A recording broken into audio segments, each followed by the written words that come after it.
Hola, buenas tardes.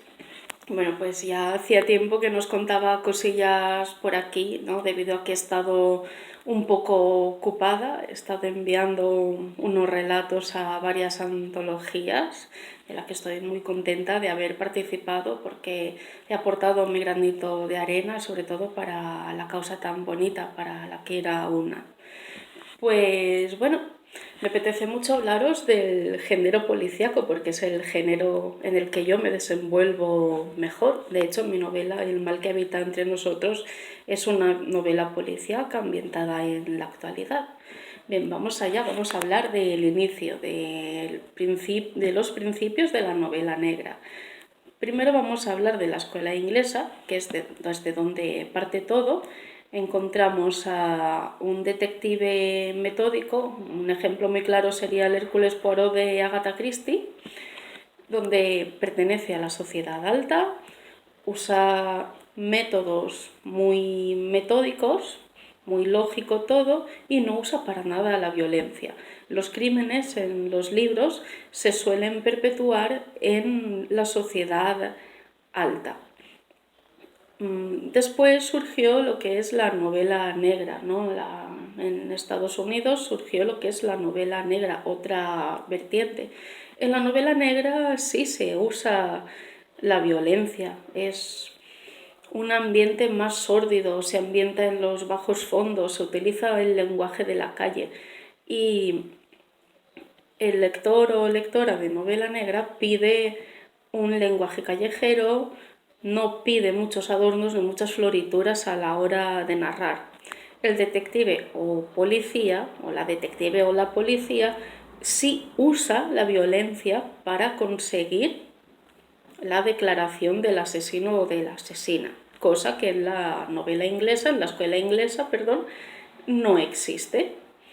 Luego también existe la novela negra invertida, la novela negra criminal invertida, consiste en lo siguiente: desde el inicio, desde que tú abres el libro, te presenta, te plantea el asesinato y ya te da a conocer al asesino o a la asesina. Y desde ahí se tiene que ir desarrollando la historia y el porqué. En la novela inglesa es muy lógico todo, ¿no? El asesino es el malo, el policía es el bueno, que es quien va a resolver el crimen, y es en un ambiente muy tranquilo, en un ambiente donde no hay violencia. Es más, suele pasar en casas que están bastante bien, la verdad.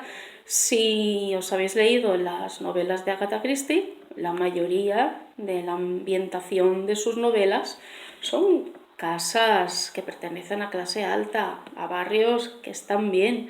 Sin embargo, en la novela negra es en ambientes más oscuros, más sórdidos, la marginalidad juega un papel muy grande, el detective incluso o el policía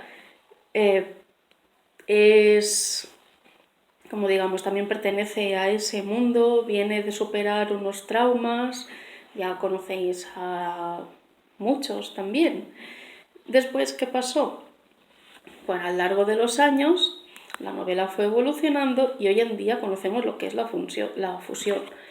Hoy en día el investigador o investigadora usa armas, puede usar algunas veces la violencia para según qué cosas, pero también utiliza la lógica, es analítico o analítica, y todo ello deriva a la fusión de la escuela inglesa y de la escuela estadounidense. ¿Qué encontramos en la novela policíaca en general? Siempre tiene que haber un crimen, un investigador o una investigadora, sea un detective privado o sea policía. La resolución del crimen también debe de estar muy presente en esta novela y es lo que se busca. Leí por ahí, no me acuerdo muy bien las palabras textuales, pero lo que se pretende en la novela policíaca cuando surgió es de hacer que el bien ganara sobre el mal. De hecho, en las más antiguas, en novelas policíacas o novelas de detectives más antiguas, siempre ocurre así, ¿no? Pues ocurre el crimen, ocurre el asesinato, el investigador o la investigadora solucionan el crimen y se atrapa al asesino. Esto es una necesidad del triunfo del bien sobre el mal, ¿de acuerdo? Y más hablando de épocas pasadas, que ha habido épocas muy oscuras, era una necesidad que tenían las personas, los lectores y las lectoras tenían esa necesidad, ese triunfo del bien sobre el mal. Ahora mismo no se busca eso del triunfo del bien o el mal. Una novela puede acabar que sí, que se atrape al asesino o que se resuelva el crimen sin que se atrape al asesino o a la asesina. Incluso se puede jugar a que entiendas los motivos de por qué lo ha hecho, a empatizar con el criminal o con la criminal y sin embargo no empatizar nada con la policía por sus métodos o por lo que sea. Hay mil maneras. Se hacen personajes mucho más humanos, se hacen personajes muy verídicos. Por eso mismo, ¿no? Digo que puedes empatizar tanto como con el criminal, o no puedes empatizar con el policía, o puedes empatizar con ambos también. También suele pasar esto. Pero es porque se les dota de personalidad, se les da sentimientos y ya a cada uno se le puede caer mejor o peor. Y bueno, pues ya esto es todo por hoy. En el próximo vídeo me gustaría hablaros de la literatura infantil. Sé que no tiene nada que ver, pero para los que tengáis niños y niñas en casa, que queráis meterles en esto de la literatura, que yo sé que muchas veces dicen, ay, pues a mí me gustaría que leyera más. ¿De acuerdo? Os daré una serie de pautas, una serie de recomendaciones que yo misma he caído en varios errores, por eso os lo voy a decir, los errores que yo misma caí y que no se deben hacer. Y bueno, muy importante, nunca jamás hay que forzar la lectura, jamás, ¿de acuerdo? Esto debéis de tenerlo muy presente.